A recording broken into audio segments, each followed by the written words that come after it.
Hola, continuamos leyendo el capítulo 5. Conoce las implicaciones de andar en el espíritu del libro Lo que debes hacer cuando no sabes qué hacer, de la autora Yesenia T. Cuando tu voluntad sea la voluntad de Dios, tendrás tu voluntad. Charles Spurgeon. Andar en el espíritu es un estilo de vida que nos hace estar capacitados para responder a lo que sea que tengamos que enfrentar de la forma que Dios espera que lo hagamos, pero no solo ante los acontecimientos relevantes, sino en detalles que, aunque parezcan pequeños, resultan ser importantes. Por ejemplo, andar en el espíritu hará que al conocer a un amigo de tu hijo, tu pareja o algún otro familiar, sepas si es o no una buena influencia, a pesar de no haberle visto antes. Andar en el espíritu te hará saber cuándo hablar y cuándo callar, cuándo accionar y cuándo esperar para hacerlo, cuándo responder a lo que oyes y cuándo ignorar lo que otros puedan estar diciendo.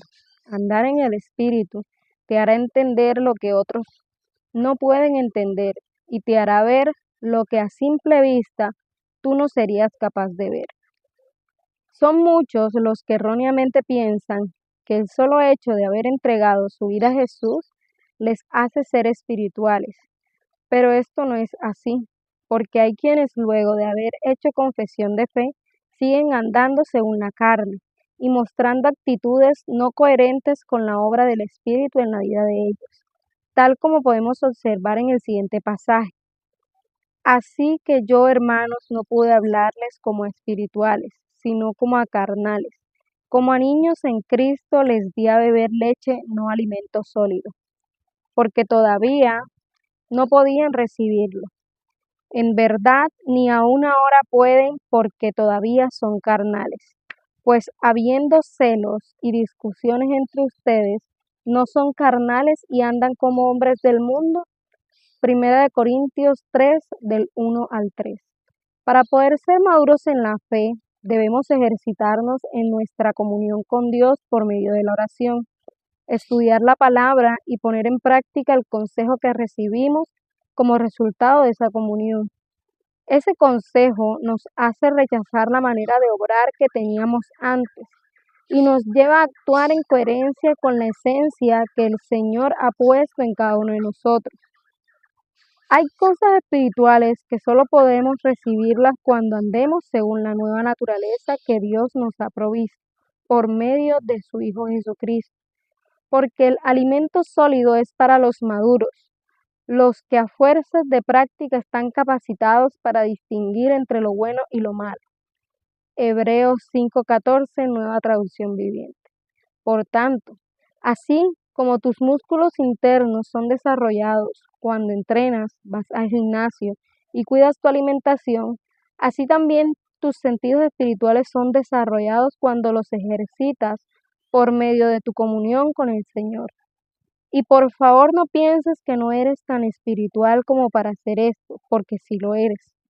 Recuerda que el ser humano está compuesto por tres partes que son cuerpo, alma y espíritu. El cuerpo es parte material que tenemos y se alimenta de materia, porque salió de la materia.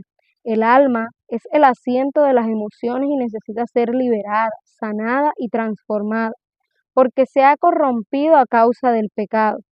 El espíritu salió de Dios, está escrito en Génesis 2:7, y no puede ser llenado con nada que no sea la misma fuente de donde salió. Así que no es que no puedes ser espiritual, es que necesitas alimentar y ejercitar más esa parte de tu ser, que cuando es equipada correctamente te faculta para alcanzar lo que en términos materiales jamás llegarías a tener. Solo Dios puede alimentar, guiar y satisfacer las demandas de tu espíritu. Solo Dios puede y está en completa disposición de hacerlo.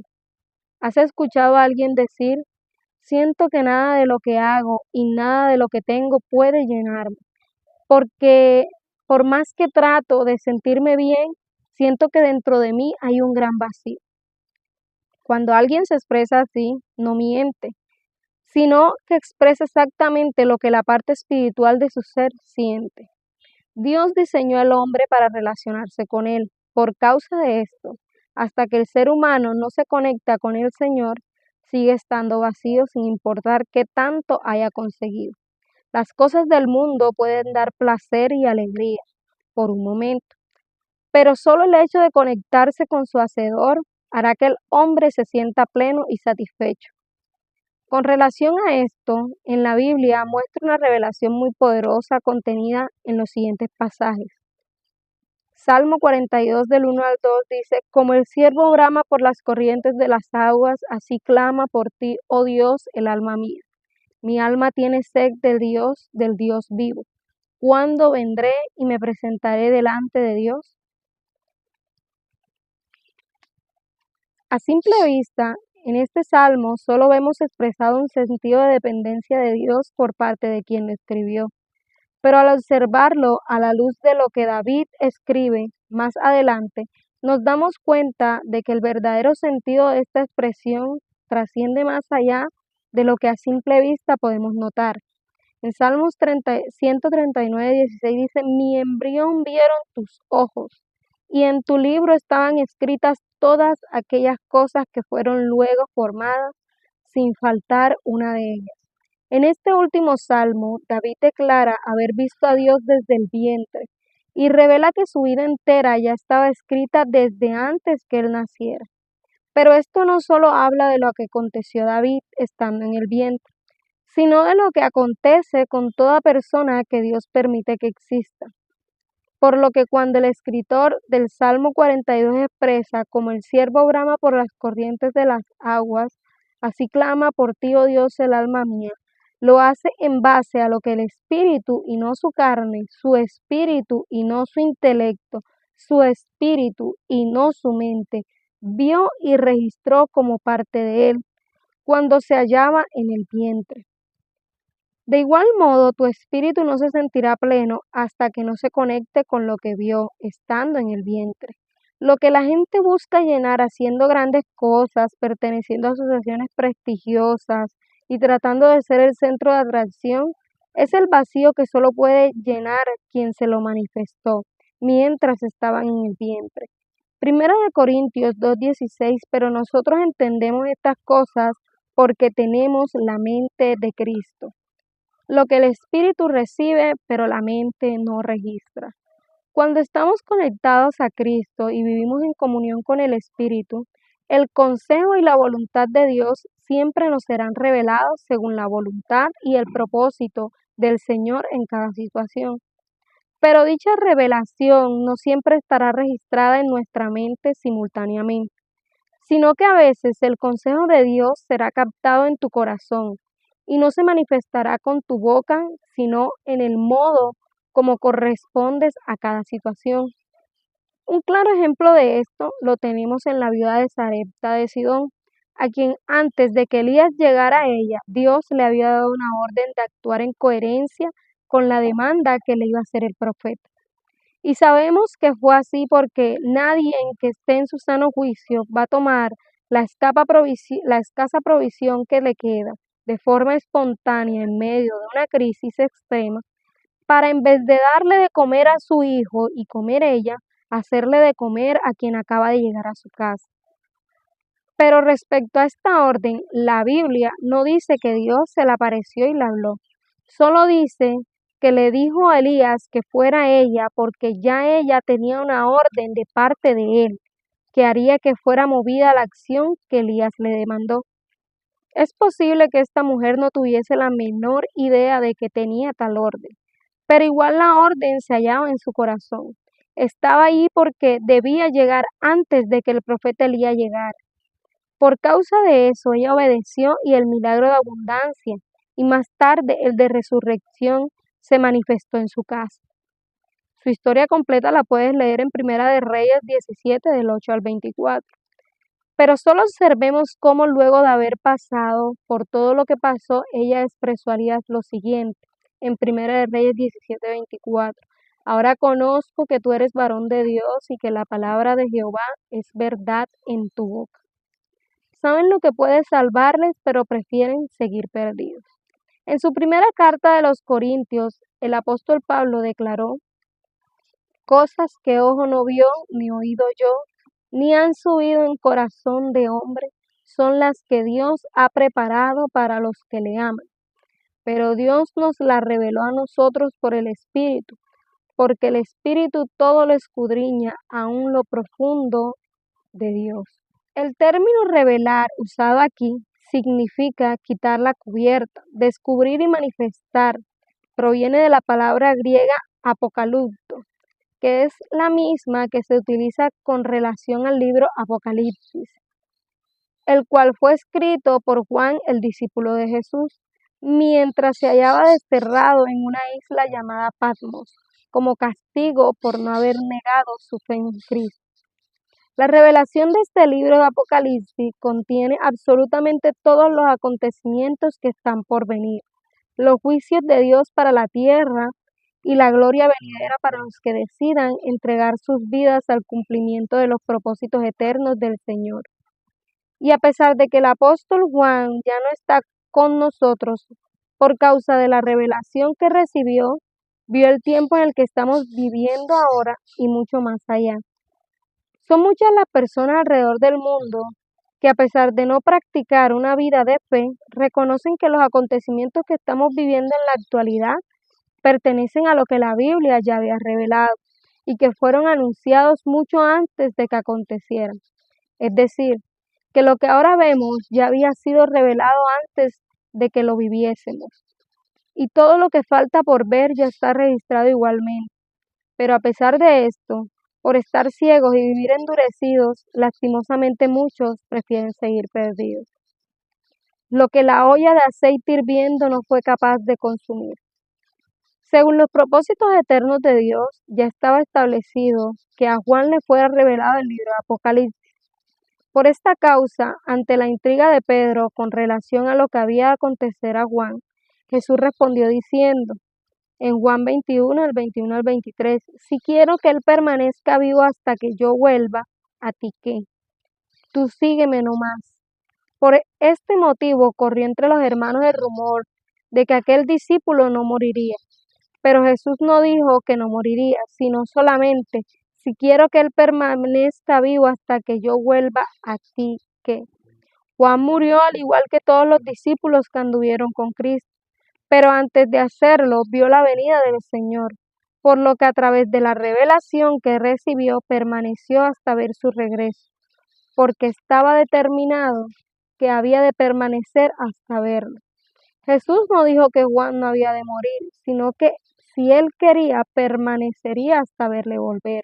Y tal como está escrito, el Señor hace todo lo que él quiere, en los cielos y en la tierra, en los mares y en los abismos profundos, en Salmo 135. De los primeros discípulos de Jesús, Juan fue el último en morir, pero al igual que los demás discípulos, fue torturado por no negar el nombre de Cristo y predicar en su nombre continuamente, pese a fuertes persecuciones y ataques que recibió por parte de los emperadores de la época. La historia cuenta que bajo el mandato político del emperador dominicano, se ordenó que Juan fuera echado en una olla de aceite hirviendo, pero luego de varios minutos de haber sido echado, los soldados romanos quedaron boquiabiertos al ver que Juan permanecía vivo e ileso en medio de la olla de aceite hirviendo. Al ver esto, su conmoción rápidamente se convirtió en vergüenza, y los mismos soldados que lo habían arrojado procedieron a sacarlo de allí, porque el emperador dominicano comenzó a observar que por causa de Juan no haber muerto, muchos de los presentes creyeron en el mensaje que les predicaba. Pero en vez de arrepentirse, esto le causó tanta furia que ordenó que lo embarcaran inmediatamente y lo desterraran a una isla seca, rocosa y estéril llamada Patmos. Pero pese a todo esto, Juan no renegó, sino que aprendió a ver a Dios en la sequedad, las rocas y la esterilidad de aquella isla. Y estando en el Espíritu en el día del Señor, la cubierta del libro de Apocalipsis le fue removida, y este es el modo como el mismo Juan lo relata. En Apocalipsis 1, del 10 al 11, yo estaba en el Espíritu en el día del Señor, y oí detrás de mí una gran voz como trompeta que decía, yo soy el Alfa y la Omega, el primero y el último. Escribe un libro lo que ves. Vivir y andar en el Espíritu es posible, aun en medio de nuestras peores dificultades. Y cuando aprendes a conectar tu espíritu al Santo Espíritu de Dios, sin importar por lo que puedas estar pasando, grandes y poderosas cosas te serán reveladas. Juan dijo, yo estaba en el Espíritu en el día del Señor.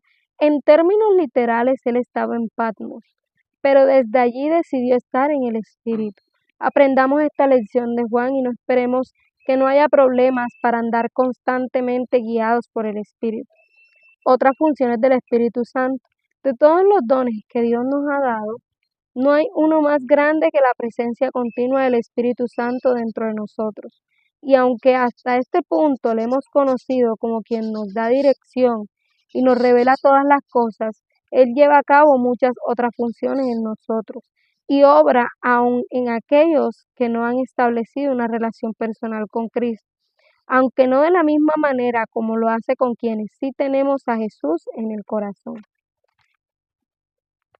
En Juan 16, del 7 al 11 dice, pero les digo la verdad, les conviene que yo me vaya, porque si no me voy, el Consolador no vendrá a ustedes.